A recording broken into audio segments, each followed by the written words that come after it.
A very beautiful morning to you, wherever you're watching us around the world. This is Superscreen News at 10, broadcasting to you live from Lagos. I am Olamide Onwuka. Many thanks for joining us. President Muhammad Buhari says he is not preoccupied by the 2019 election, in which he has already made his intention clear to recontest for a second time. In a statement by his special advisor on media and publicity, Femi Adesina, the president said they campaigned on three major issues to secure the country, revive the economy, and fight corruption. President Buhari told British Prime Minister Theresa May in London that he is more concerned about his administration's three-point program than the forthcoming election.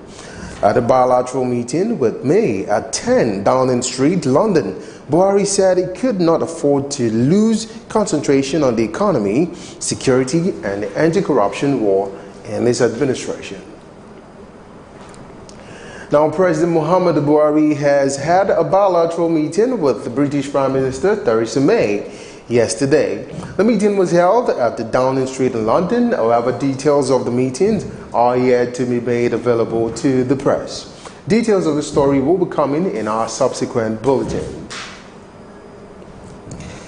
The People's Democratic Party, PDP, has faulted the 90-day ban on grazing in some communities in Edo State by the governor, Godwin Obaseki, describing it as insufficient to address the challenges posed by the herdsmen. Obaseki on Sunday banned herdsmen from operating in Odigutwe, Owan communities and their environs in the Ovia North local government area of the state as part of the measures to prevent attacks on farmers and other residents. The governor also set up a special task force made up of security agencies to dislodge criminals posing as headsmen in the communities. The People's Democratic Party said while the governor is acting and has vindicated the opposition's party call for an outright ban on open grazing, they said the governor had only succeeded in postponing the evil days. State Publicity Secretary Chris Nekire, who spoke to journalists, said the 90-day ban is not enough. It's just the postponing of the evil days to come in the state. Kidnappers of two state staff of the Akure North local government area of Ondo State, Marcus Akinduko and Gabriel Ajayi, have demanded 50 million ransom for their release.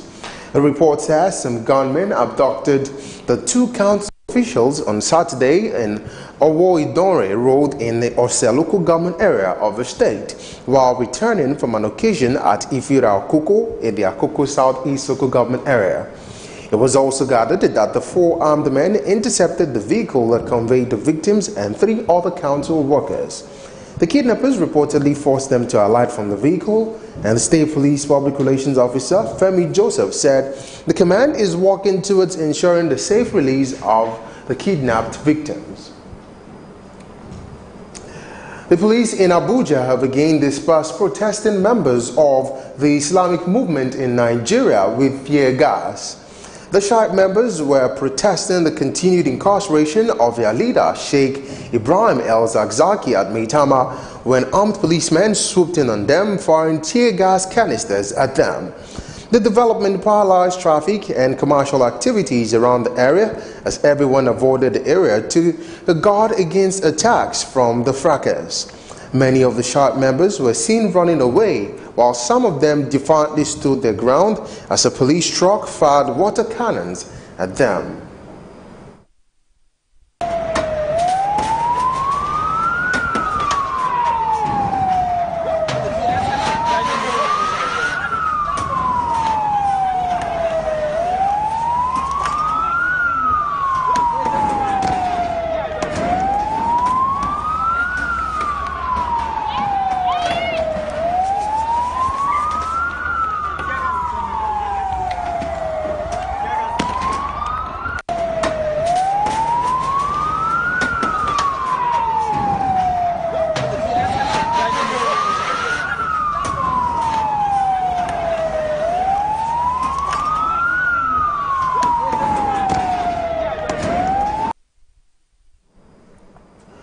federal government says it is leading the African Union Peace and Security Council field mission to South Sudan.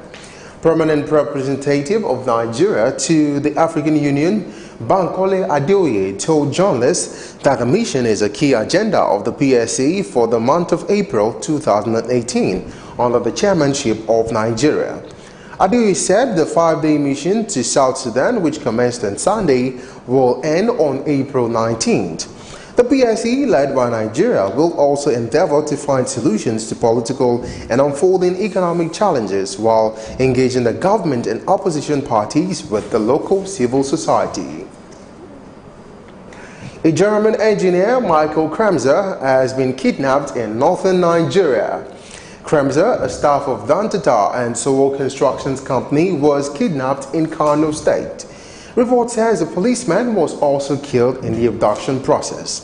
An eyewitness told journalists that 3 gunmen came in a black VW Golf and shot at the policeman who was in the car, providing security to the German before abducting the engineer.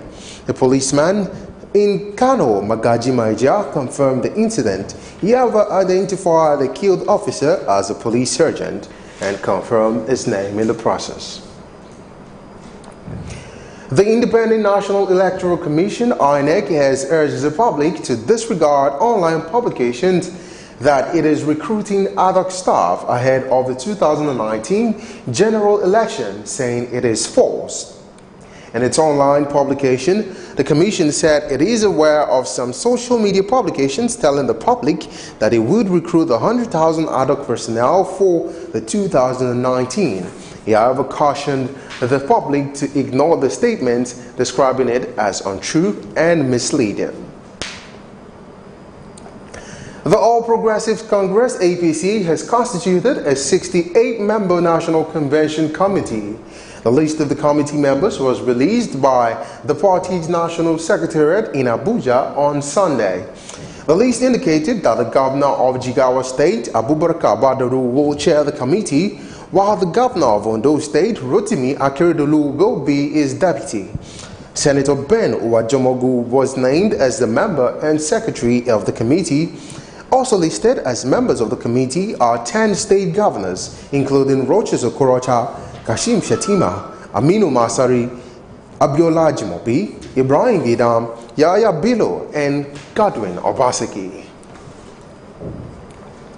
A pressure group identified as Watching Eyes has alleged fraud in the purportedly 165 billion naira spent on 148 roads, construction and rehabilitation projects by the Delta State government within the last 2 years. The group, who disclosed this in a statement signed by its president, Paul Awamaka, flayed the governor's alleged ethnic politics, condemning what it described as a media propaganda.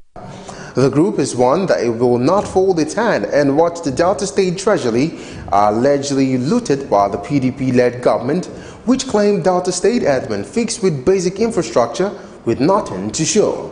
Reacting on this, the chief press secretary to the state governor, Charles Aniago, described the group as faceless and being used to score political points. The chairman of the All Progressives Congress, APC, in Ekiti State, Jide Awe, has resumed office today after 3 years in exile, thanking the State Working Committee for not impeaching him while away. You will recall that Awe had been in exile after the state government refiled a criminal case against him and 2 others for the alleged murder of Juliana Adewumi and one Ayo Jeje at Erinjion Ekiti in Ekiti West local government area prior to the 2014 governorship elections in the state. Ekiti State High Court, sitting in Ado Ekiti, discharged and acquitted them following the withdrawal of the murder case by State Attorney General and Commissioner for Justice Kolakbo Kolade and the orders of Governor Ayodele Fayose. The President, Muhammadu Buhari, has acknowledged that the stoppage of teaching of history as a subject in school is a mistake. At a meeting with British Prime Minister Theresa May in London, President Muhammadu Buhari promised that the federal government will return history to school curriculum. President Buhari, highlighting the importance of education, and revealed that his administration is making more investment to improve on the sector. The National Youth Service Corps (NYSC) has directed both foreign and local graduates to present all necessary documents before camp registration for the 2018 Batch A orientation course. According to the NYSC official website, members must take note of all required documents and make adequate preparations ahead of the commencement orientation course. It said those who studied in the country should bring to their respective camps their degree or HND certificates or statements of result and a personal identity card from the institution or graduation. Foreign graduates should also endeavor to bring verification, original copies of their uploaded credentials and travel documents, including their international passports. You're watching Superscreen News at 10. We'll take a break now. When we return, we'll take some business stories. Stay with us.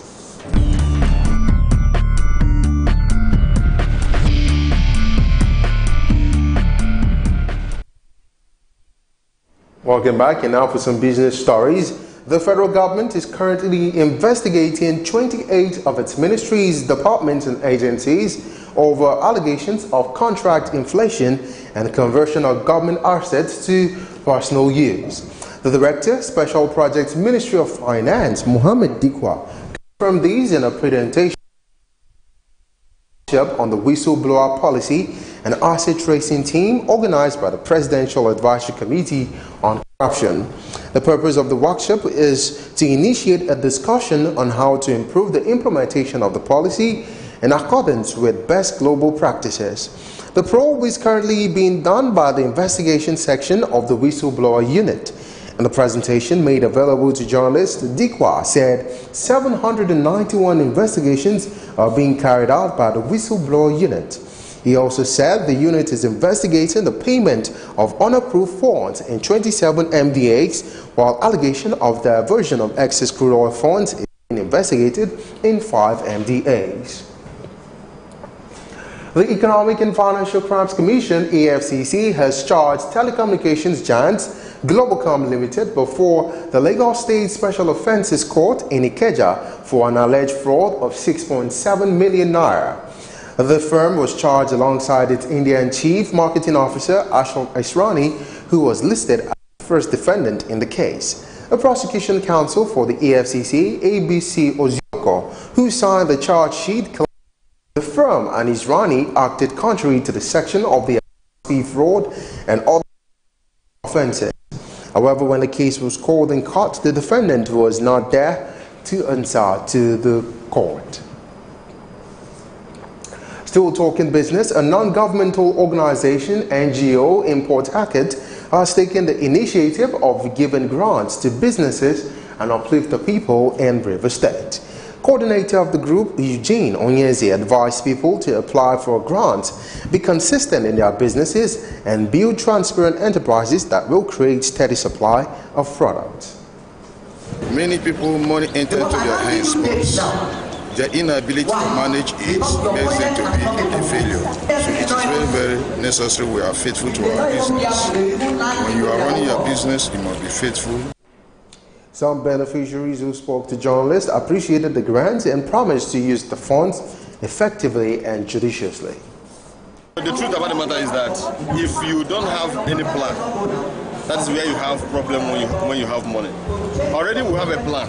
The only thing we are looking at the time is the money to carry.